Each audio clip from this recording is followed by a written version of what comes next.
Un pont-levis, des murailles, un donjon, la forteresse de l'Argouette dans le Morbihan ne manque pas de charme. Attention pour y venir, ça se mérite. Il faut compter environ 20 minutes de marche. Évidemment, c'est un château hanté.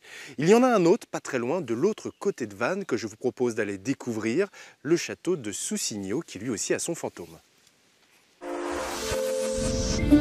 Construit à la fin du Moyen-Âge, Soussigno a servi de résidence au duc de Bretagne pendant plusieurs siècles. Plus symbole de pouvoir que place forte stratégique, le château n'a jamais connu de combat. Par précaution, les ducs nommaient quand même un capitaine de la garde dont les appartements se situaient au-dessus de l'entrée. C'est un petit peu le bras droit du duc de Bretagne. C'est lui qui va recevoir les premières audiences et qui va donner les ordres à l'ensemble de la garnison. La légende de Soussigno serait étroitement liée à ce capitaine de la garde. Le château est hanté par l'un de ses jeunes fils, décédé à l'âge de 6 ou 7 ans. C'est mon troisième été que j'ai passé ici, donc depuis 3 ans on me raconte cette histoire et c'est vrai que quand on ferme les étages et tout ça, notamment au 3e étage, on ressent des petites choses et tout, donc cette légende qu'il y a ici au château, on a vraiment l'impression que c'est vrai. Le 3e étage, justement, nous y voilà. Ce sont souvent les jeunes guides à l'ouverture ou à la fermeture des portes quand ils sont seuls le soir ou le matin qu'ils rencontrent cette apparition. Le fantôme aurait même, semble-t-il, des lieux de prédilection.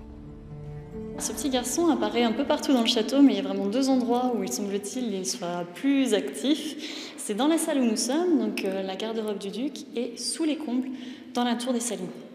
Vous nous emmenez voir? Je vais vous emmener voir.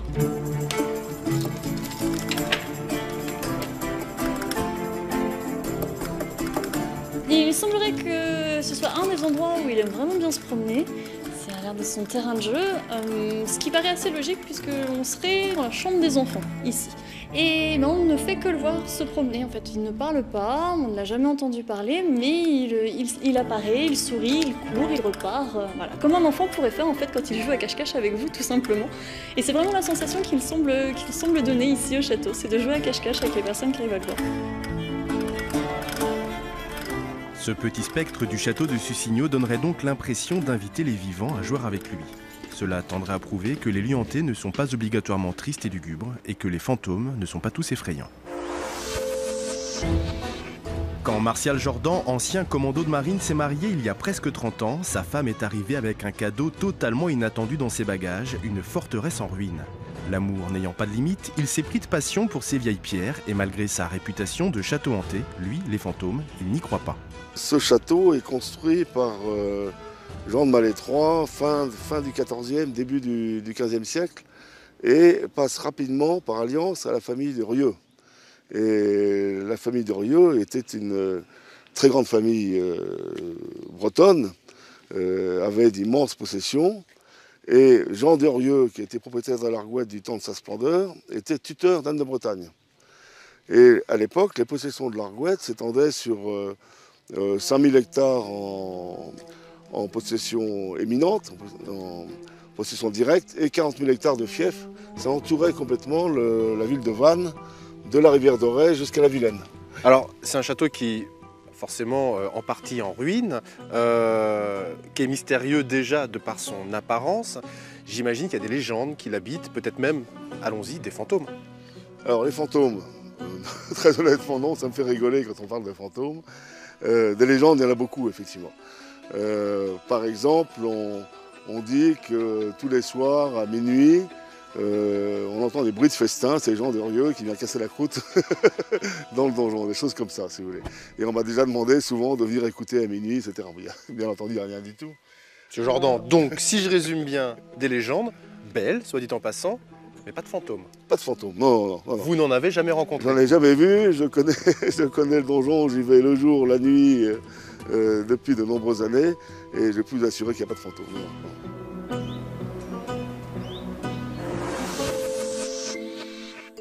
Chasser les fantômes, c'est bien. Chasser les fantômes pour mieux comprendre ce qu'est un château, c'est mieux. C'est ce qui a été proposé à un groupe d'enfants au château de la Hunaudet dans les Côtes-d'Armor. Une chasse aux fantômes thématique, mais surtout pédagogique. Un reportage qui date de 2011.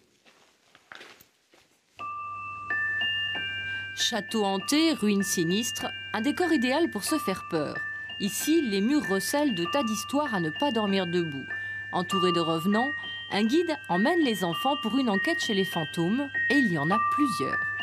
comme beaucoup de châteaux, on a des histoires de dames blanches. On a eu un fantôme qui s'appelle le soufflou, qui était une sorte de souffle étrange qu'on entendait dans le château à certains endroits. Et puis, on a des histoires par rapport aux seigneurs du Moyen-Âge, les seigneurs qui ont vécu ici, qui, comme quoi, il y aurait des chevaliers en armure rouge un peu inquiétante qui se déplaceraient dans le château la nuit.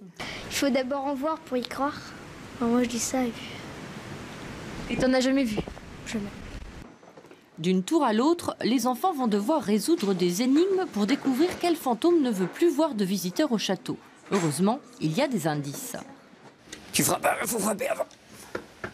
Et on ouvre les deux morceaux de porte en même temps. Ce n'est pas parce que nous habitons ce château depuis des siècles que nous avons tous les droits. Qu'est-ce que c'est un fantôme? Bah, c'est comme un esprit, un mort qui revient et qui reste dans la demeure où il a vécu. On n'a jamais vu. Et aussi, je pense pas que les fantômes, ça existe parce que c'est seulement dans les contes. On finira par trouver le bon fantôme, mais l'après-midi continue avec un atelier de création de déguisements. Halloween oblige, citrouilles, sorcières et fantômes sont au programme. Que vous soyez féru d'histoire ou de paranormal, que vous croyez aux fantômes ou pas, n'hésitez pas à venir visiter ces joyaux d'architecture que sont le château de Sussigno et la forteresse de l'Argoat, des sites ouverts au public. Ainsi s'achève cet itinéraire Bretagne consacré aux lieux hantés de la région. Si vous voulez revoir toutes nos images, connectez-vous sur notre site internet bretagne.france3.fr. Salut!